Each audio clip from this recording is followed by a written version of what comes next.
Olá, meu nome é Paulo Peixoto e eu vou falar sobre coaching ou mentoring. A resposta é solução. Eu tenho uma formação que inclui um mestrado e uma especialização feitos nos Estados Unidos, o primeiro em comportamento organizacional e o segundo em ciência do comportamento aplicada, além de cerca de 30 anos trabalhando com essas áreas e com coaching, mentoring e counseling. Muito bem, essa questão ela está sendo bastante discutida hoje lá fora, porque há algumas organizações em que você encontra o coach barra mentor, aquele que trabalha as duas coisas. E existem grupos que querem manter as duas coisas separadas. Muito bem, na minha experiência e de vários colegas que têm uma longa experiência também, um longo passado nessas áreas, o que acontece é que eventualmente você no trabalho de coaching, você vai fazer alguma coisa de mentoring e no de mentoring fazer alguma coisa de coaching. Eventualmente acontece de eu estar num trabalho de coaching e o meu cliente precisar de alguma informação para continuar no seu processo de descobertas sobre ele mesmo, sobre os caminhos que ele vai escolher, definir seus objetivos, alvos, etc. Ele é muito bem resolvido, ele quer resolver os problemas dele e ele quer ir adiante, ele tem uma postura positiva com relação a isso. Mas faltam 2 ou 3 informações. Eu posso suspender a sessão, esperar que ele vá se bater atrás dessas informações, ou eventualmente posso disponibilizar as informações que ele vai agregar para ir adiante. Eu já falei, inclusive, no passado, de situações em que ele está se colocando em perigo, tomando decisões perigosas, e eu vou colocar da maneira adequada informações para que ele continue no processo de análise e de descobertas e de tomada de decisões por conta dele. Muito bem, alguém vai virar e vai falar, mas isso daí não é só coaching, e eu vou responder, e daí? Não tem problema nenhum com relação a isso.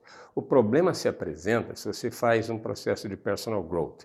Então você está pegando uma pessoa cujo modelo mental é fechado, ou seja, aquela pessoa que você leva um problema ele já reage mal, ou fica irritado, ou fica com medo, acha que não vai conseguir resolver, entra em frustração e bloqueia e não busca a solução de problemas.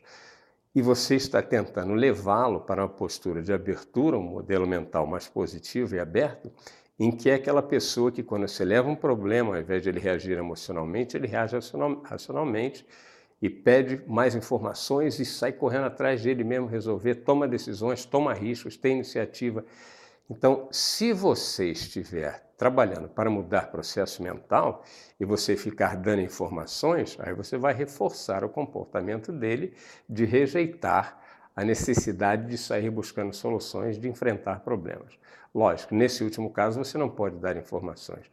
Mas a exceção desses casos, que não são tantos inclusive, você pode perfeitamente fornecer uma ou outra informação e deixar que ele pegue a informação, processe, analise, etc., até tomar suas decisões.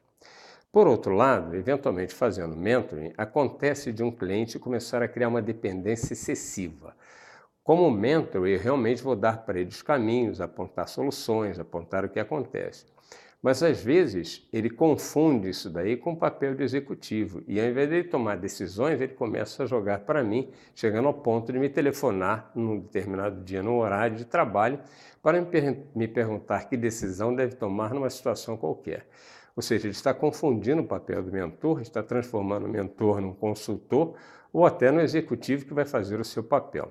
Nesse momento, a gente tem que ter a sensibilidade para pegar e começar a fazer coaching. Ou seja, ele está entrando no modelo mental de dependência, eu tenho que cortar isso daí. Então, ao invés de simplesmente fornecer as informações, o que é comum no processo de mentoria, eu vou começar a eventualmente a fazer o contrário. Eu vou jogar, ele me pergunta e eu jogo outras perguntas em cima dele. Sim, mas o que você acha? E vamos ver se ele volta a ter um modelo mental adequado.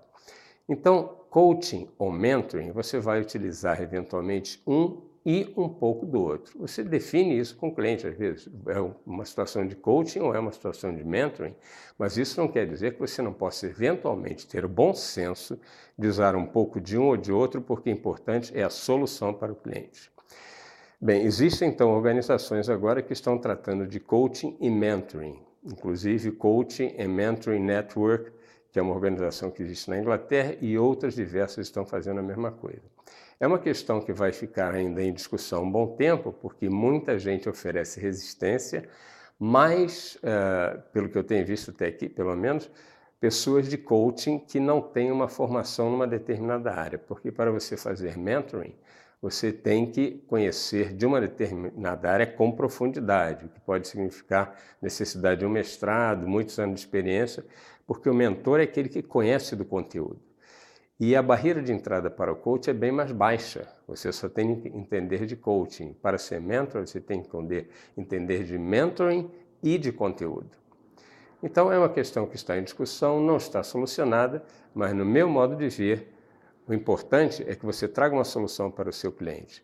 Conheça bem coaching, conheça bem mentoring, saiba o que é uma coisa, saiba o que é outra, e quando você, num dado momento, você pode usar uma, ainda que fazendo o trabalho da outra, sem que isso crie nenhum problema, pelo contrário, ajude no processo de solução dos problemas e ganhe muito em produtividade, ao invés de falar, não, isso eu não mexo, você pegue uma outra pessoa ou algo desse tipo.